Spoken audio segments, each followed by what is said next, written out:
बेशक इंसान पानी है और मौत हर एक को आनी है। एक जान की कद्र कीमत वही जानता है जिसका कोई प्यारा बिछड़ जाए। वैसे तो जान सबको ही प्यारी होती है, ताहम कुछ लोग इस कीमती नेमत को अहमियत तब तक नहीं देते जब तक उनकी अपनी जान पर ना बनाए। जीना इंसान का बुनियादी हक है, मगर कुछ दरिंदा सिफत लोग किसी की जान लेने में एक मिनट भी देर नहीं करते। शायद किसी दूसरे की जान लेना ऐसे लोगों की नज़र में एक आसान बात हो, मगर क्या उनका ज़मीर मलामत नहीं करता? क्या उनको आसानी से नींद आ जाती है? क्या अपने मासूम बच्चों की आंखों में देखकर भी उनको अपने जुर्म का एहसास नहीं होता? एहसास एक ऐसा जज्बा है जो किसी को सिखाया नहीं जा सकता। किसी के दुख दर्द का एहसास या फिर किसी जानवर का एहसास इंसान में फितरी तौर पर मौजूद होता है। अगर इन कातलों से उनके जुर्म के बाद उसका सवाल किया जाए तो आप खुद देखकर समझ सकते हैं कि उनमें ये जज्बा सिरे से मौजूद नहीं होता। उनकी बेनूर आंखों में ज़मीर की मलामत नज़र नहीं आती और किसी की जान लेने के वो हज़ारों बहाने बनाते हुए इस जज्बे से कासिर नज़र आते हैं जिसे एहसास कहा जाता है। किसी प्यारे की नागहानी मौत पर शदीद सदमा एक फितरी अमर है। इंसान हाँ अमीर हो या गरीब, जान हर एक को प्यारी होती है। गरीब बेचारे के घर वालों के पास कोई असासा भी नहीं होता, जिसके नतीजे में उसकी मौत के बाद उसके बाल बच्चे रुल जाते हैं और कोई उनका पुरसाने हाल नहीं होता। नफ्सा नफ्सी के इस दौर में वैसे भी हर एक को बस अपनी फिक्र है। किसी भी शहरी की जानो माल की हिफाजत रियासत का अव्वलीन फरीज़ा है, मगर लगता है कि गरीब की जिंदगी की कोई अहमियत ही नहीं। यही वजह है कि आम आदमी दर दर की ठोकरें खाने पर मजबूर है।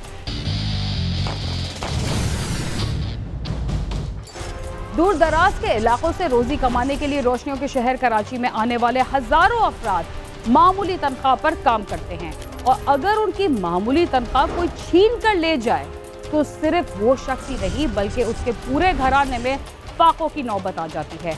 और अगर घर का वाहिद कफील ही किसी की गोली का शिकार हो जाए तो घर वाले उसकी मैयत पर सिवाय मातम के कुछ नहीं कर पाते। 17 अगस्त को शराफी कोट के इलाके में एक नौजवान को गोलियों का निशाना बनाया गया था। वो नौजवान कौन था? उसको क्यों कत्ल किया गया? पुलिस ने किस तरह इन मुल्जिमान का सुराग लगाया? और मदरसे में दीनी तालीम हासिल करने वाले नौजवान डकैत कैसे बना? क्यों मुल्जिमान ने एक गरीब मजदूर को गोली मारकर हलाक किया? आइए जानते हैं। पाकिस्तान पिछले 23 सालों से एक एटमी कुव्वत है, मगर इसकी आबादी की एक बहुत बड़ी तादाद अभी भी गुर्बत की लकीर के करीब या उससे नीचे जिंदगी गुजारने पर मजबूर है। आबादी के बढ़ने के साथ साथ गुर्बत के आदाद-ओ-शुमार में भी इजाफा हो रहा है। पाकिस्तान के मुख्तलिफ शहरों से बहुत बड़ी तादाद रोजगार के लिए कराची का रुख करती है और शहर कायद में मेहनत मजदूरी करके अपना और अपने घर वालों का पेट पालते हैं। सूबाई सिंध के शहर दादू से ताल्लुक रखने वाला 23 साला नौजवान निसार भी 2 साल कबल कराची आया और लांडी में वाक़े एक फैक्ट्री में मुलाजमत कर रहा था कि 17 अगस्त की रात तकरीबन 10:30 बजे पुलिस को इत्तला मिली कि लांडी में पेट्रोल पंप के करीब फायरिंग का वाक़या पेश आया है, जिस पर शराफी गोट पुलिस मौके पर पहुंची तो पता चला कि लूट मार के दौरान एक नौजवान डाकुओं की फायरिंग से हलाक हो गया है। ये डकैती कर रहे थे किसी मुर्गी फरोश से, मगर चूंकि मुर्गी फरोश उधर से स्लिप हो गया, वो ऑब्वियसली जान बचाने के लिए भाग गया। तो ये निसार नामी बंदा जो था वो उधर अपनी गाड़ी के इंतज़ार में बैठा हुआ था, खड़ा हुआ था। तो इसने बचाने के लिए, उस मुर्गी फरोश को बचाने के लिए जो है वो आगे बढ़ा और आगे जब बढ़ा तो वो जो 2-3 नामालूम जो लोग थे उन्होंने ख़तरा पाते हुए इसको गोली मार दी और नाहा कत्ल कर दिया। तो इनिशियली तो हमें शायद ये था कि शायद डकैती मुज़ाहमत पे फायरिंग की है उन्होंने, मगर ये चूँकि उनको बचाने के लिए गया था तो बचाते वक्त जो है वो उन्होंने ख़तरा पाते हुए इसको कत्ल कर दिया। पुलिस की गिरफ्त में आने वाले ये मुल्जिमान आदि जराइम पेशा मालूम होते हैं। इन मुल्जिमान ने किन किन इलाकों में ज्यादा वारदातें की हैं और ये मुल्जिमान मुर्गी फरोशों को लूटने के अलावा और कौन से जराइम में मुलव्वस हैं? पुलिस ने बताया कि इलाके में एक ऐसा गिरोह है जो मुसलसल कई रोज से सिर्फ मुर्गे फरोशों से लूटमार कर रहा है। डाकुओं की फायरिंग से हलाक होने वाले नौजवान की शनाख्त निसार के नाम से हुई। डाकुओं की गोली का निशाना बनने वाला नौजवान जिला दादू का रहने वाला और इंतहाई गरीब घराने से ताल्लुक रखता था। मकतूल अपने घर का वाहिद कफील था, बीमार माँ और एक माजूर बहन की किफालत करता था। इसकी एक माँ है जो कि माजूर है, इसका बाप कोई नहीं है ये दादू के असल किसी गांव में रहते हैं और 2 भाई हैं, वो भी मतलब एक बहन है एक भाई है जो कि कमाते नहीं, यही कमाने वाला था, मजदूरी करने के लिए इधर आया था कराची। पुलिस का कहना है कि मकतूल के घर वालों के पास इतने पैसे भी नहीं थे कि वो लाश को तदफीन के लिए अपने गांव ले जाते। पुलिस ने डकैती और कत्ल की वारदात की तहकीकात शुरू की और टेक्निकल मदद से सुराग लगाकर 2 मुल्जिमान को गिरफ्तार कर लिया। दौरान तफ्तीश मुल्जिमान ने इंकशाफ किया कि वो कई अरसे से इलाके में लूटमार की वारदातें कर रहे हैं और ज्यादातर वारदातों में उनका टारगेट मुर्गी फरोश होते थे।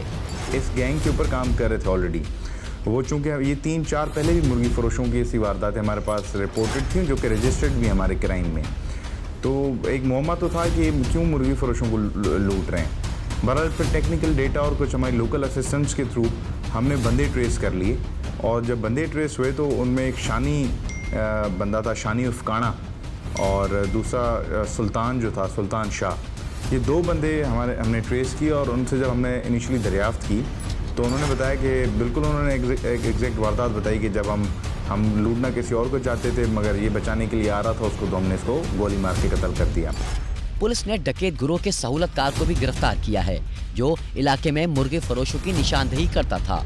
हमने एक और भी इनका जो फैसिलिटेटर था इस जुर्म में, हमने उसको भी गिरफ्तार कर लिया है और वो भी हमने टेक्निकल डेटा से हेल्प लेकर इसको गिरफ्तार किया।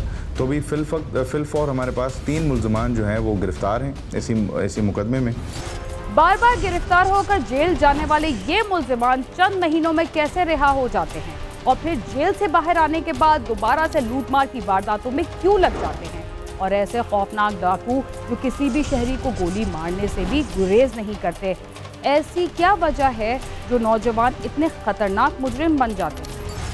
शराफी गुट पुलिस के हाथों गिरफ्तार होने वाले मुल्जिम शान ने बताया कि वो हाल ही में जेल से रिहा होकर आया था और फिर से वारदातें शुरू कर दी थी। गिरफ्तार मुल्जिम ने लांडी, शराफी गोट और कायदाबाद के इलाकों में मुर्गी फरोशों को लूटने के अलावा मोटरसाइकिल छीनने की वारदातों का एतराफ़ किया है। कि आखिरी दफ़ा जब जेल से वापस आए हो? ये 8-9 महीने रहे। 8-9 महीने। कब वापस आए हो आप जेल से? ये अभी आए 3-4 महीने हो रहे। जिससे 2 मोबाइल छीने थे और पैसे छीने थे, कितने पैसे थे वो? 50,000 कुछ थे। अच्छा, 50,000। वो किससे छीने थे आपने? मुर्गी वाले से। मुर्गी वाले से। गिरफ्तार मुल्जिम ने बताया कि वो मुर्गी फरोश से लूटमार कर रहे थे कि राहगीर ने मजम्मत की, जिस पर मुल्जिमान ने उसे फायरिंग करके हलाक कर दिया। फायर एक ऊपर किया, एक नीचे किया, जो ज़मीन पे गोली लगी थी वो आगे जाके उसको लगी है। बंदे को हमने देखा नहीं है अभी तक। सुना है कि शौक का कोई मोल नहीं, मगर ऐसे शौक रखना चाहिए जो किसी को नुकसान पहुंचाए बगैर पूरे हो जाए। इस डाकू का शौक होटलों में खाना खाने और नए नए कपड़े पहनने का है। तो शौक पूरा करने के लिए उसने क्या तरीका इख्तियार किया, आप खुद ही देखिए। गिरफ्तार होने वाले दूसरे मुल्जिम ने बताया कि वो मदरसे में दीनी तालीम हासिल करता था और पैसे न होने की वजह से डकैत ग्रुप में शामिल हुआ। मुल्जिम ने लूटी हुई रकम से होटलों में खाना खाया और नए कपड़े भी खरीदे थे। हम लोग को जो 50,000 रुपये मिले थे उसमें हमारे को 20-22,000 रुपये मिले थे। फिर क्या किया इन पैसों का? खर्च होते रहे, इस्तेमाल चले गए बस। और क्या खरीदा पैसों से? कपड़े लेते थे या और कुछ ऐसे खाने की चीज़ें होती है। गिरफ्तार मुल्जिम ने बताया कि वो मुर्गी फरोश की दुकान पर बहाने से चक्कर लगाते थे और इस बात पर नजर रखते थे कि किस दुकानदार के पास ज्यादा रकम मौजूद है और फिर अपने साथियों के साथ मिलकर उस दुकान पर वारदात करते थे। मुर्गी वाला पैसे गिन रहा था तो हम लोगों ने देख लिया उसको। जी सर।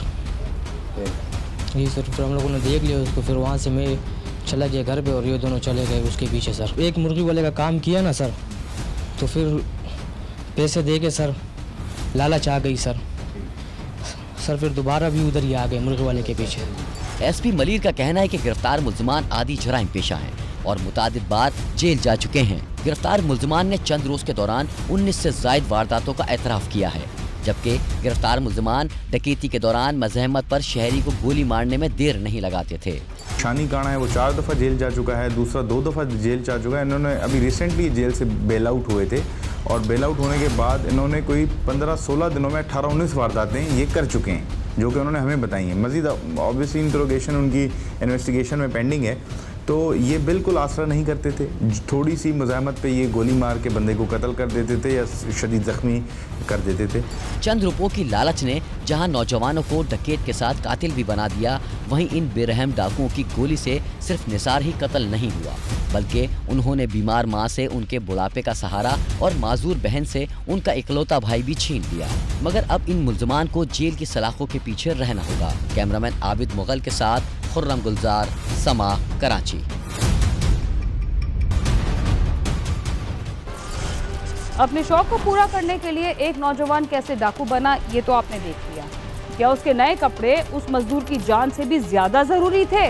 उसके जहन में शायद यही बात गूंजती हो, मगर हकीकत में उसके नए कपड़े किसी मासूम के खून से रंगे हुए हैं। जब एहसास खत्म हो जाए तो इंसानियत की मौत वाक़ई हो जाती है, जैसा कि आपने देखा।